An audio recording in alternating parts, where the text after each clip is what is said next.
My name is doctor Ashutosh Jha. आज हम इस वीडियो में क्वेश्चन सॉल्व करेंगे लाइट एंड ऑप्टिक्स के, जो कि बहुत ही इम्पोर्टेंट है।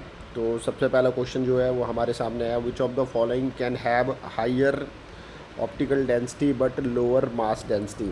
तो यहाँ पे इस क्वेश्चन में अगर देखा जाए तो इस क्वेश्चन में पूछा है कि हायर ऑप्टिकल डेंसिटी है लेकिन लोअर मास डेंसिटी है। तो ऑप्टिकल डेंसिटी हमेशा याद रखना कि ऑप्टिकल डेंसिटी जो होता है वो डिपेंड करता है रिफ्रैक्टिव इंडेक्स पे। वो डायरेक्टली प्रोपोर्शनल है रिफ्रैक्टिव इंडेक्स के। तो जिसका रिफ्रैक्टिव इंडेक्स ज़्यादा होगा उसका ऑप्टिकल डेंसिटी भी ज़्यादा होगा। तो ये हमें याद रखना है। तो इसमें अगर देखा जाए तो वाटर, जर्मेनियम, टर्पेंटाइन और ग्लास, इसमें सबसे ज़्यादा जो ऑप्टिकल डेंसिटी है होना चाहिए वो जिसका सबसे ज़्यादा रिफ्रैक्टिव इंडेक्स होगा उसका होगा, और सबसे ज़्यादा रिफ्रैक्टिव इंडेक्स जो है वो टर्पेंटाइन। तो इसका आंसर जो है टर्पेंटाइन होगा। ठीक है। तो जैसे कि आप देख सकते हैं कि टर्पेंटाइन इसका आंसर है, बिकॉज ऑप्टिकल डेंसिटी जो है वो डिटरमाइन करता है कि मटेरियल कितना स्लो डाउन करता है लाइट को। तो जिस मटेरियल का ज़्यादा रिफ्रैक्टिव इंडेक्स होगा वो उतना ज़्यादा स्लो डाउन करेगा, उसका ऑप्टिकल डेंसिटी उतना ज़्यादा होगा। मास डेंसिटी जो होता है वो होता है mass per unit volume of a material. फिर नेक्स्ट क्वेश्चन है, what is the condition for total internal reflection to occur. तो टोटली लाइट रेज जो है वो इंटरनली रिफ्लेक्ट हो जाए उसके लिए क्या कंडीशन होती है। तो इसमें चार ऑप्शन दिए हुए हैं। लाइट मस्ट ट्रैवल, ऑप्शन जो है light must travel from a rare medium to a denser medium at an angle of 90 degree. दूसरा ऑप्शन है light must travel from a denser to a rare medium और at an angle greater than the critical angle. Light must strike the boundary at 90 degree to the normal, separating any two mediums of different refractive indices. Refractive indices of both media must be equal. तो क्या होना चाहिए इसका answer आपके हिसाब से? Try करो।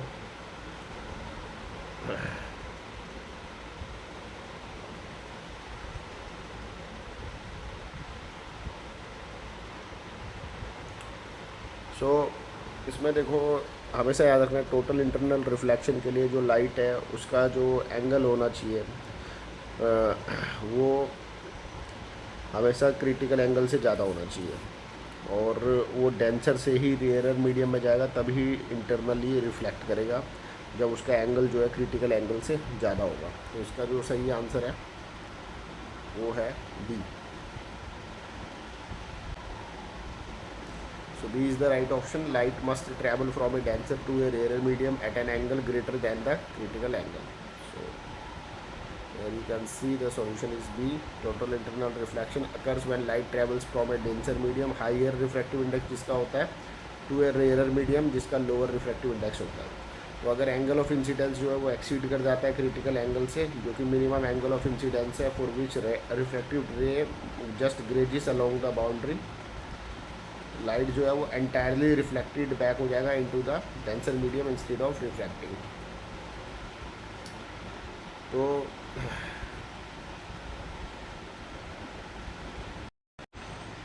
तो नेक्स्ट क्वेश्चन है, क्रिटिकल एंगल फॉर डायमंड कितना होगा अप्रोक्सीमेटली। तो ऑप्शन दिया हुआ है इसमें 45 डिग्री, 24.4 डिग्री, 60 डिग्री, 31.8 डिग्री।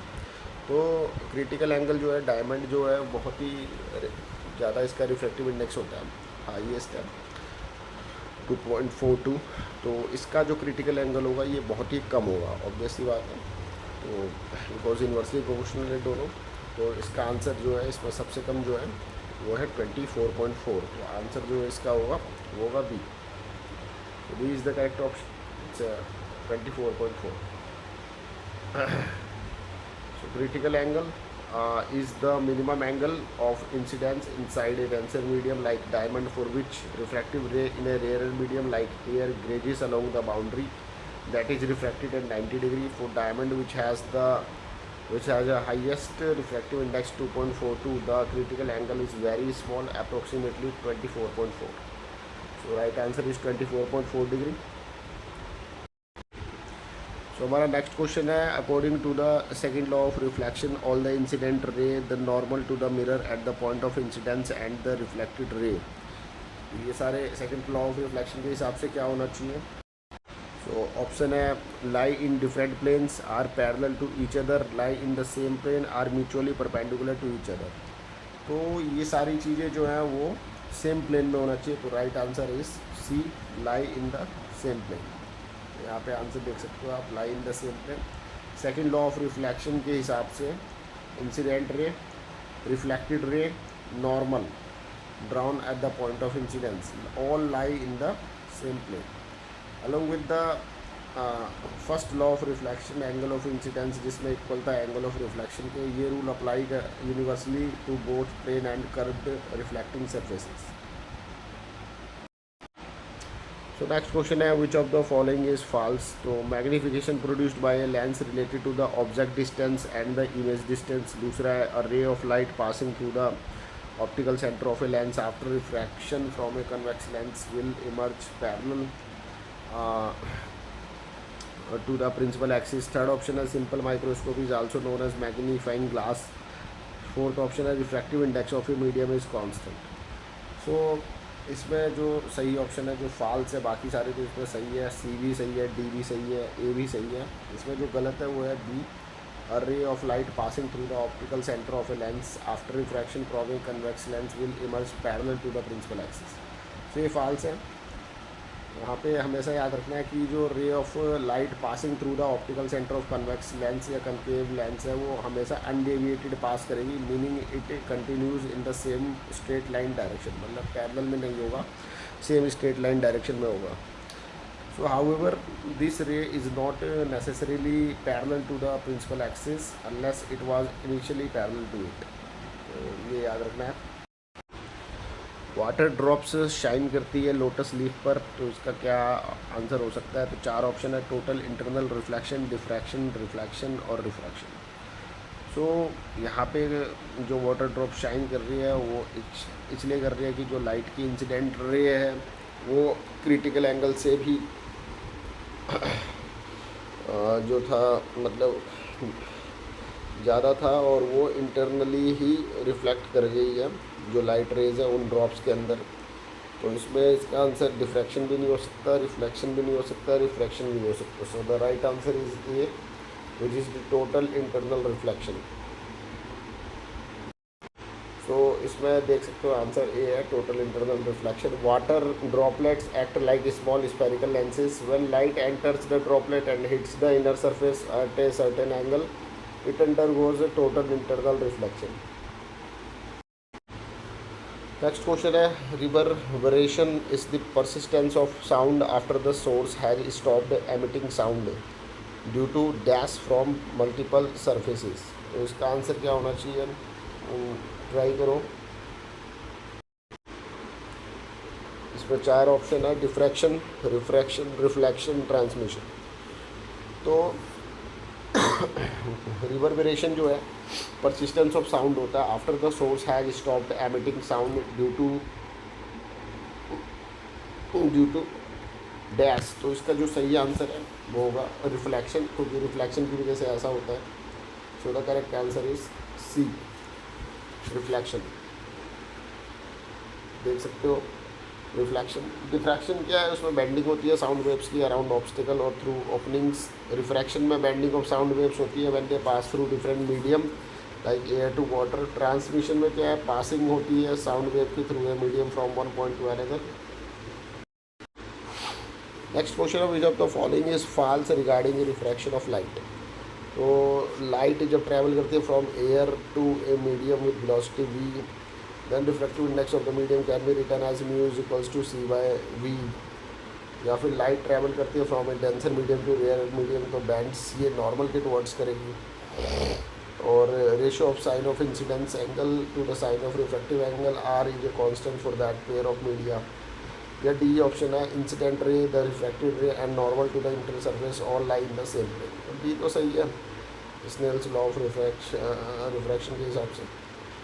सो पहला भी सही है इसमें, क्योंकि फार्मूला तो यही होता है, तो ये भी सही है। और जो रेशो है I/R ये कांस्टेंट होता है, ये भी सही है, और डी तो सही है according to the Snell's law of refraction. तो इसका जो गलत आंसर है वो है बी, कि जब लाइट ट्रैवल करती है from a denser medium to rare medium तो ये बैंड टूवर्ड्स नहीं होगी, अवे होगी, अवे फ्रॉम द नॉर्मल होना चाहिए इसका आंसर। यहाँ पे देख सकते हो, when light travels from a denser medium to a medium bends away from the normal, this happens because light speeds up as it enters the rare medium causing the change in direction.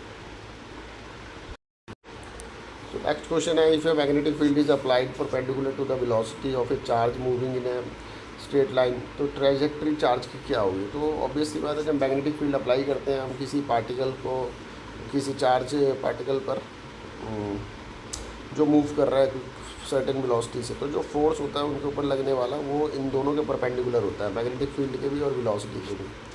तो perpendicular होने की वजह से वो इसको curve में move करेगा, लेकिन चीज़ें कांस्टेंट है। चार्ज पार्टिकल कम में मूव करते करते वो एक्चुअली कंप्लीट सर्कल में ही मूव करना स्टार्ट कर देगा। तो उसका जो मोशन होगा वो ना ही लीनियर होगा, ना स्पाइरल होगा, ना एलिप्टिकल होगा, वो सर्कुलर होगा। So the right answer is circular. तो आप देख सकते हैं, when a charge particle moves through a magnetic field with its velocity perpendicular to the field, it experiences a force that is always perpendicular to both the velocity and the magnetic field as per the right hand rule. This force causes the particle to follow a curved path, and if the conditions remain constant, particle moves in a complete circle. So the next question is Snell's law जो है वो किस phenomenon of light के साथ associate है? तो diffraction जो है उसके साथ तो नहीं है, रिफ्लेक्शन के साथ भी नहीं है, डिस्पर्जन के साथ भी नहीं है। स्नेल्स लॉ जो दिया था स्नेल्स ने वो रिफ्रैक्शन के लिए दिया था, तो ये एसोसिएटेड है refraction with the phenomenon of light. So answer is C, refraction. Snell's law describes how light bends और refracts when it passes from one medium to another with a different refractive index. It is mathematically represented as n1 sin theta 1 is equals to n2 sin theta 2, where n1 and n2 are the refractive indices of the two media. Theta 1 and theta 2 are the angles of incidence and refraction respectively. So ये 10 question थे आज के important. Hope so you like the video. If you like the video just like, share and subscribe. मिलते हैं next video में। धन्यवाद।